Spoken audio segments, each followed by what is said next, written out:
Centre africain de recherche, d'information et d'innovation scientifique CARIS, en partenariat avec l'Université Bazo et les laboratoires de recherche en économie et au développement, ont débuté les activités d'ouverture du colloque international de Bamako, prévu pour les 4 et 5 mai dans la salle de conférence de l'Université Bazo, avec pour thème l'urbanisation et la crise environnementale, enjeux de développement en Afrique. Cette première activité historique regroupant 11 pays africains s'inscrit dans le cadre d'une communication sur les questions environnementales dans un contexte mondial de défis environnementaux émaillé par le réchauffement climatique.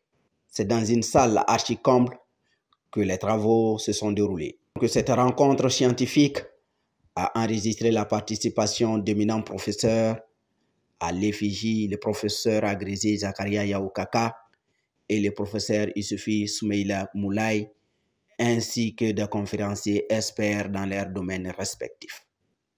Jugeant l'initiative hautement salutaire, le professeur Youssouphi Soumeila Moulay a appelé à la pérennisation de l'événement et a exhorté à une participation massive des chercheurs. Qui parle de développement forcément retrouvera un peu en fait les questions de recherche et d'innovation au centre des éléments de croissance et de développement. Donc nous voulons en fait montrer, n'est-ce pas, que la dimension de la recherche scientifique aussi est un élément très important dans la construction d'une nation, surtout dans la construction d'un tissu, d'une économie assez solide et assez puissante. D'appeler, n'est-ce pas, les universitaires, les chercheurs, tout simplement, à encore se réunir, à faire, n'est-ce pas, des activités de recherche, les piliers du développement de nos économies. Abordant dans le même sens, le professeur Zakaria Yaoukaka a surtout mis en exergue les bien fondés de ce colloque international et tout son impact au regard des enjeux environnementaux en cours. Il ne sert à rien de dissimuler eu égard à la nature de cette cérémonie qui pour moi est capitale. Capitale parce que de telles cérémonies sont porteuses de signification et d'espoir. De signification parce que des colloques d'une portée ou d'une dimension internationale nous tracent les deux voies. La voie avec X et la voie avec E. La voie avec X, c'est les différents temps d'intervention, disons, qu'on va donner aux différents communicateurs pour nous dire ce qu'ils pensent de la science. La voie avec eux, pour que les gens comprennent que la connaissance a un prix. Il faut aller vers la connaissance, il faut se battre pour l'acquérir. Je voudrais vous féliciter, vous qui avez accepté de postuler. Ceux qui sont retenus, je voudrais tout simplement vous dire que vous avez frappé à la bonne porte parce que c'est la porte de l'excellence. Ce colloque trace, bien entendu, le bon chemin de la science.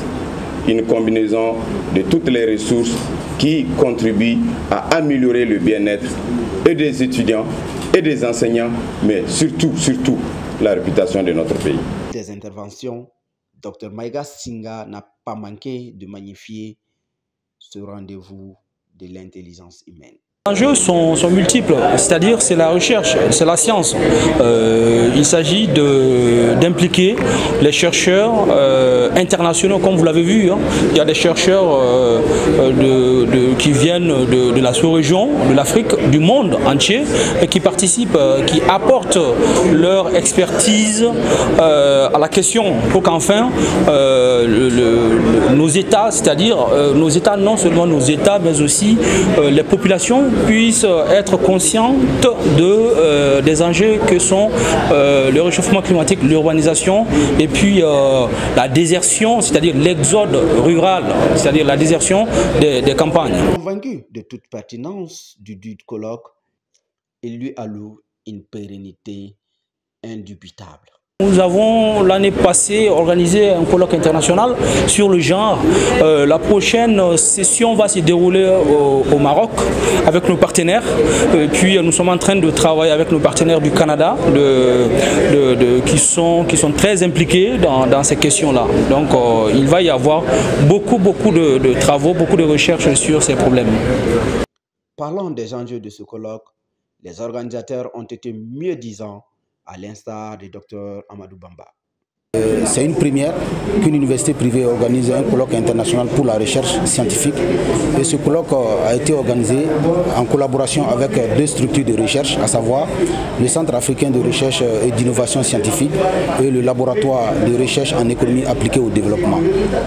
On s'est unis avec l'université Bazo pour faire cette première activité portant sur le thème crise environnementale, les enjeux et les défis pour l'Afrique. Les enjeux de ce colloque, c'est quoi? C'est que d'abord l'université Bazo, avec son slogan La performance par l'excellence, a toute une faculté dédiée aux sciences de l'environnement. Donc ils ont voulu que cette première thématique porte sur l'environnement, parce que quand vous regardez aujourd'hui les défis auxquels l'Afrique, surtout les pays en développement, particulièrement l'Afrique et la sous-région sont confrontés, on fait face à une crise inédite de l'environnement, la déforestation, crise qui s'accentue avec l'urbanisation. C'est-à-dire que si nous ne réunissons pas les chercheurs de toutes les sensibilités pour se prononcer sur ces questions de dégradation de l'environnement, il serait très difficile quand même de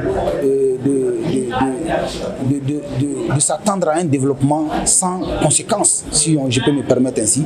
C'est pourquoi ce colloque a décidé d'unir l'ensemble des pays africains pour se pencher sur la question afin de proposer des solutions que les décideurs politiques pourront appliquer dans le processus de développement de ces pays. À sa sortie de la salle, le docteur ingénieur Moussa Bari, non moins conférencier du jour, a attiré l'attention sur le changement climatique. Les changements climatiques, comme la crise environnementale, je me plais à le dire, c'est un peu la peste. Tout le monde est frappé. Aujourd'hui, tout le monde vit les conséquences néfastes des effets des gaz, des émissions de gaz à effet de serre et tout ça là. Mais on n'a pas le choix. Alors, on est obligé de faire face. L'urbanisation, c'est un problème préoccupant, tant au niveau des pays développés que des pays en voie de développement. Et on n'a pas le temps, on n'a pas le choix de baisser les bras. Il faut préconiser des mesures et des mesures à long terme. N'étant pas en reste à cette grande cérémonie, les étudiants de l'université Bazo venus massivement nous ont livré à travers deux d'entre eux en quoi le colloque a été instructif pour eux. Les différentes interventions, on a parlé de l'urbanisme concernant les crises environnementales ici au Mali, précisément. Et concernant l'urbanisme, on nous a parlé des avantages de l'urbanisme. Qu'est-ce que nous devons faire pour que l'urbanisme ait un atout sur l'environnement ici au Mali. Et concernant les crises environnementales, on nous a parlé comment faire pour éviter, c'est-à-dire les réchauffements climatiques qui se passent ici au Mali et aussi les déchets qui sont ici à Bamako, c'est-à-dire on regarde la ville de Bamako, c'est-à-dire les rues sont sales, il y a des déchets, les eaux usées. On nous a proposé des mesures convenables pour lutter contre ça. Une conférence très importante car c'est basé sur l'urbanisation et l'environnement du développement en Afrique. Vivement pour la seconde phase, jour suivant.